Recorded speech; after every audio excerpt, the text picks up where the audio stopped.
These are Out of the Blue and What's Up Bellstring, the double TPOT feature featuring the final arc of the Exit adventure.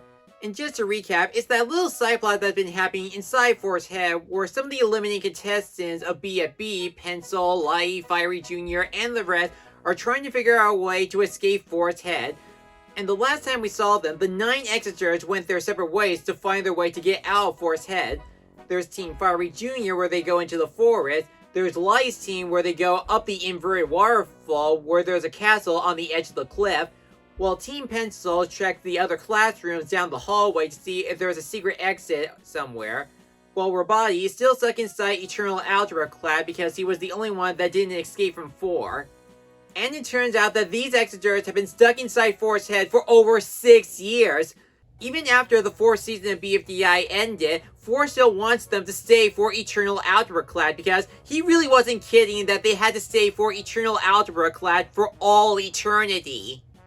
Eventually, Pencil come up with a plan that they had to go back to the Eternal Algebra class and use Force's mouth to escape like last time, but this time they need to find a much bigger stack because Force deleted their last stack from their last attempt. Now, this is the first ever TPOT episode where it doesn't focus on the contest at all. There's no cake and steak ceremony, no contest, not even a voting selection at the end of the episode like the previous ones. The focus is more on the Exitors trying to escape Force's head so they can be free. Now, I am really open to the idea of a BFDI episode where it doesn't focus on the contest at all, and they actually done some in the past. There was the Pi Day episode, there was an Anime Insanity with fans' fantastic features, and in some cases when BFDI made parodies of Among Us. With the Exit adventure, I thought it was pretty much okay. It's not one of the best TPOT episodes I've ever seen, but I still liked it because I do like when they explore parts of Force's head, like the other classrooms, like the auditorium, the swimming pool, the kitchen, and a few others. And I like the scene involving Lai, Matt, and Stapy going inside the castle next to the inverted waterfall because it looked like they were actually entering a Legend of Zelda world because of the castle and all the weapons they get to carry or wear. But when it comes to Robati trying to escape the Eternal Algebra class or Fiery Jr.'s team exploring the forest, I really didn't care much about them because they didn't give us much to look at aside from the pirate ship. But even with that, this was an episode where I was actually rooting for the Exitors to actually escape Force's head. I am pretty good with math, but staying at Eternal Algebra class will be just way too much. Well, some of the past eliminating chambers like the TLC, the BRB, and a few others are pretty much the most miserable place a contestant would ever be on an optics show, but at least everyone got free once the show was over. You actually want the Exitors to escape from 4 because the show where they competed in is over. They have homes to return to and friends to reunite with. And come to think of it, 4 playing as the antagonist for this episode kind of retconned what kind of growth he went through in the BFB finale. But I will give him some credit that some of his squash and stretch and shape-changing powers are pretty cool whenever he explores his own mind, and there are some unique animation styles whenever Pencil, Bracelety, and David actually explore the other classrooms. Like there's a retro cartoon with a Little Steamboat Willie reference, there's a scene where they're all Davids, and another scene where they're all realistic. And the episode ends where the Exitors finally escape Force's head using his mouth, but before he can put everyone back inside his mind, 2 came in to stop everything. He sends all the Exitors into the kitchen to take Clock's place since he's already eliminated from TPOT, so they'll do all the dishes, the cooking, and everything else while 2 is doing TPOT. And of course, that idea didn't work at all, and the Exitors are still trapped like last time, but they notice that there's a contest going on, and before they can argue which one of them should join TPOT, they decide to break through the kitchen window to escape the hotel. And that's where the episode ends. And that's where the 13th episode comes in, and this time they actually start Cake and Steak. So last time, the strongest team on Earth and just not lose again because they both failed to escape from the nightmares. And if they're safe, they get a fun ride down Bellstring because up in the cloud there's actually a magical place called Music Land where it's full of instruments, which is pretty cool because it reminds me of the Silly 70s short Music Land, and I hope we can see more of it in the future episodes. But for now, just not choose the Cake and Steak first because they were the last team to escape the nightmare, even though the strongest team on Earth pretty much died in the last challenge, but I guess dying counts as escaping from the nightmare as long as they use the recovery center. Book and Price Tag are both safe thanks to their newfound friendship, which leads us to the bottom two, Pillow and Bommy.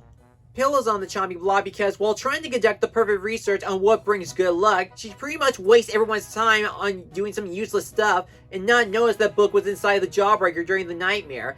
And Bommy pretty much just played along to make sure that Pillow stays out of trouble.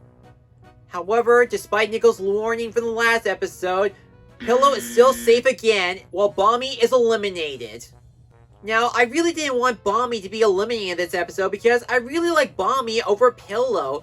But there was a brief explanation on why Pillow is safe over Bommy. It's because it was her idea that Price Tag should talk to Book to escape the nightmare.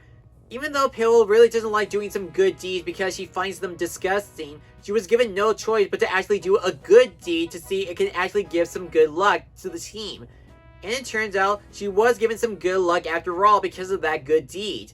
Bommy, on the other hand, he pretty much didn't do anything to solve the Book problem during the Nightmare Challenge. Which is why there was really no close voting battle between Pillow and Bommy. Pillow did something while Bommy pretty much didn't do anything in the last challenge.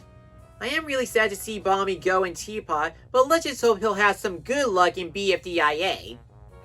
And now it's the strongest team on Earth's turn. The dynamic duo, Grassy and Snowball, are safe, followed by Basketball, and we're down to the bottom two, Belle and Robot Flower. Now for this one, it was a really close voting battle, but in the end, Robot Flower is safe despite her destruction. Belle is eliminated from Teapot. Yeah, I didn't want Belle to be eliminated over Robot Flower because I'm not a fan of Eve over Robot Flower. I like the old good Robot Flower best back in the early episodes of Teapot and BFB. I actually thought if Robot Flower was eliminated in this episode, she would be forced to reset herself back to her old self before the reprogramming. That would stop the running gag. But no, just like Pillow, people really seem to like these antagonistic contestants, and that includes Robot Flower in her reprogrammed state. Even though it was her fault they lost the last challenge because she wouldn't let everyone to escape her head using Basketball's above ground factory, and she was going to destroy that thing. And while it is true Belle stopped Robot Flower's destruction in the last episode, that was Snowball's heavy lifting. So it looks like we will never know what's on the top of Belle's string. I'm not kidding, there's no end to this string. With the teams running low on players and that we're down to 25 contestants left, it's time for stage 2 of the battle. It's time for team swap. This time there's going to be 4 teams of 6, and they are Death Pack yet again. Team 2, do, and Cloudy, yay! However, that would mean the 4 teams have a total of 24 contestants. Robot Flower is the only one that doesn't have a team yet, and that's the special prize for this episode's challenge.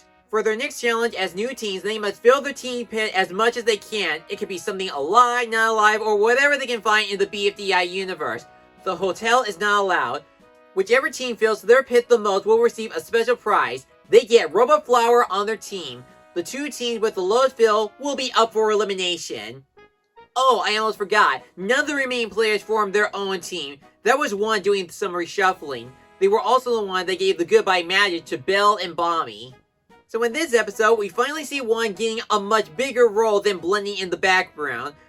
They are still blending in some occasion, but there are some scenes where they actually talk to some of the BFDI contestants.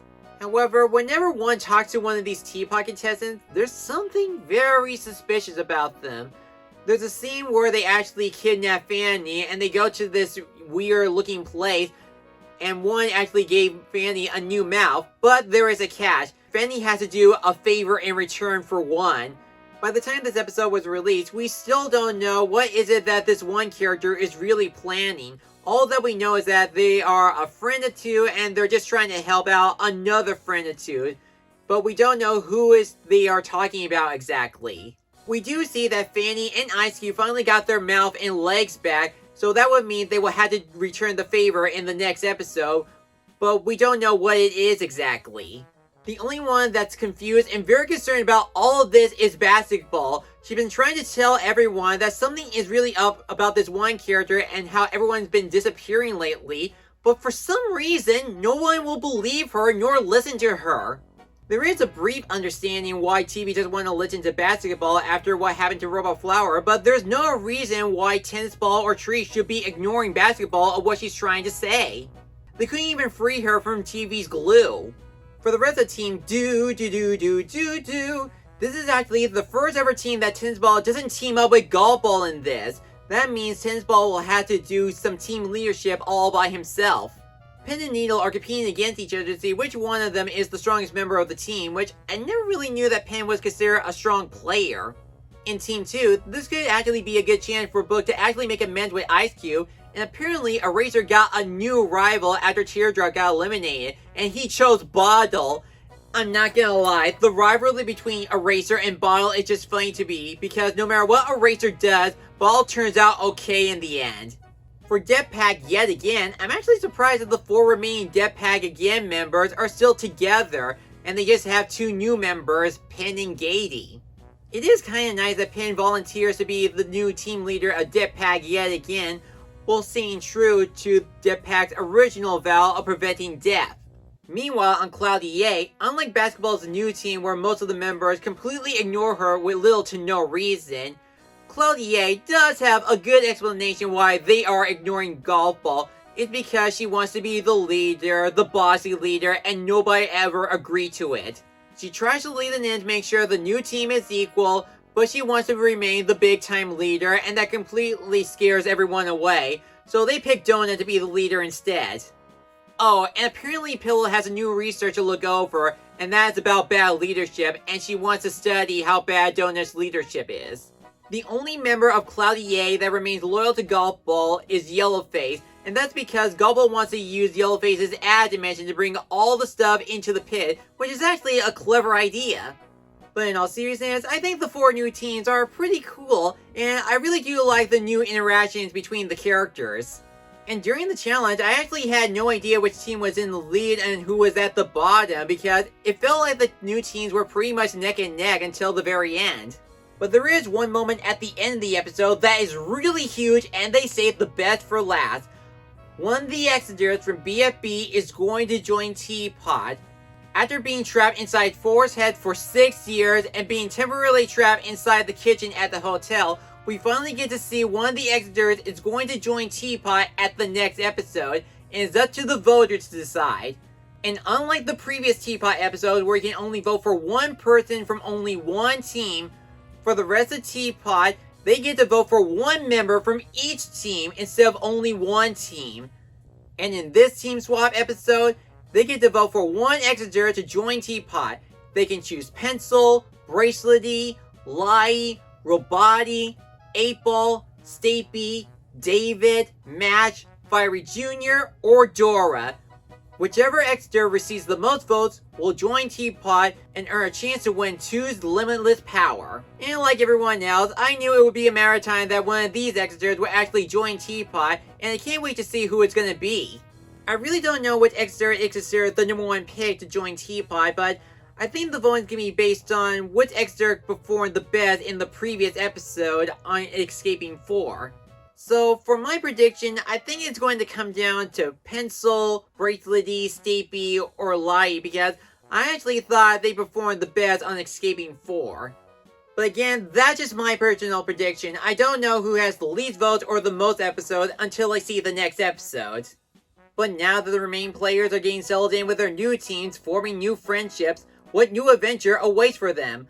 Will Book ever become friends with Ice Cube again? And what kind of deal is one doing with basketball?